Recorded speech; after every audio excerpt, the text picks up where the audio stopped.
I have chosen you, Moses.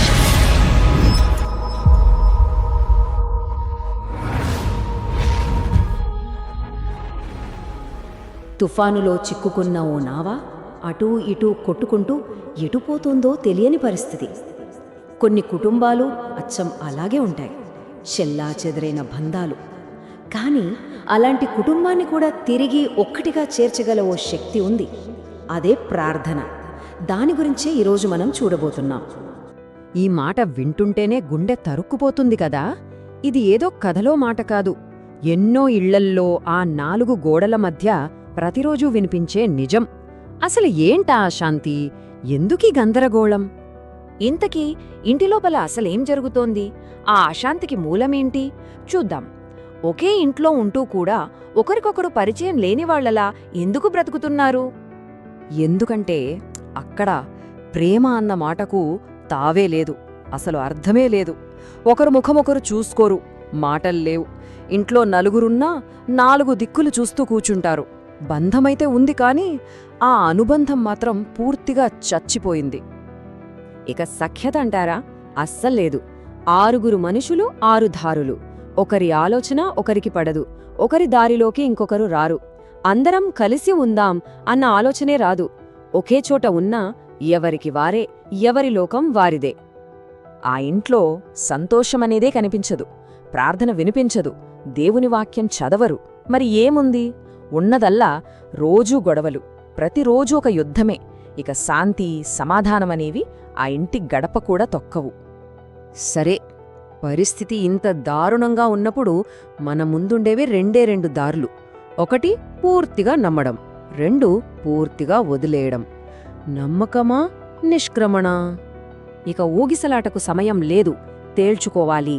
ఒకవేళ నమ్మితే దేవుడి శక్తిని సవాలు చేసే అంత గట్టిగా ప్రార్థించాలి. లేదా ఇక నా వల్ల కాదు అని చెప్పి పూర్తిగా వదిలేసి వెళ్ళిపోవాలి. మధ్యలో ఉండటానికి వీల్లేదు, ఏదో ఒకటి జరగాలి. ఇది దేవుడికే ఒక సవాలు.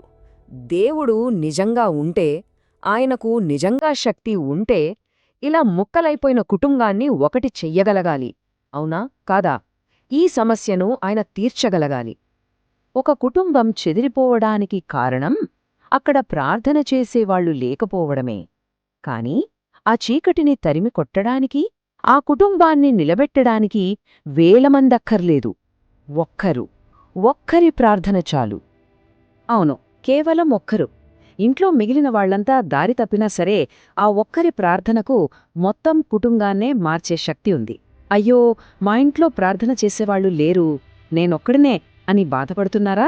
అయితే ఏంటి, ఆ ఒక్కరు చాలు. ఒక్కసారి చరిత్రలోకి చూద్దాం. బానిసత్వంలో మగ్గుతున్న లక్షల మంది ప్రజల కోసం దానియేలు ఒక్కడే ప్రార్థించాడు. దేవుడు విన్నాడా లేదా? వాళ్ళని విడిపించలేదా?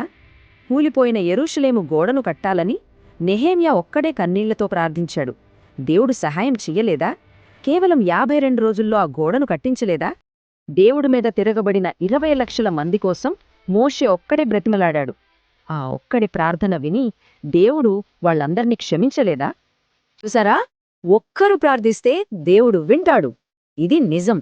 ఎక్కడో ఉన్న వాళ్ల కోసం కాదు, మన కుటుంబం కోసం, మన వాళ్ల కోసం, మన తండ్రి, భర్త, భార్య, పిల్లల కోసం ఒక్కరు నిలబడి ప్రార్థన చేస్తే ఆయన తప్పకుండా వింటాడు. ఎందుకంటే ఆయన స్వభావమే అది. చెదిరిపోయిన దాన్ని చేర్చేవాడు ఆయన. విడిపోయిన ఇజ్రాయేలీయులను పోగుచేసినవాడు ఆయనే అని వాక్యం సెలవిస్తోంది. అంటే విరిగిన బంధాలను అతికించే శక్తి ఆయనకు ఉంది.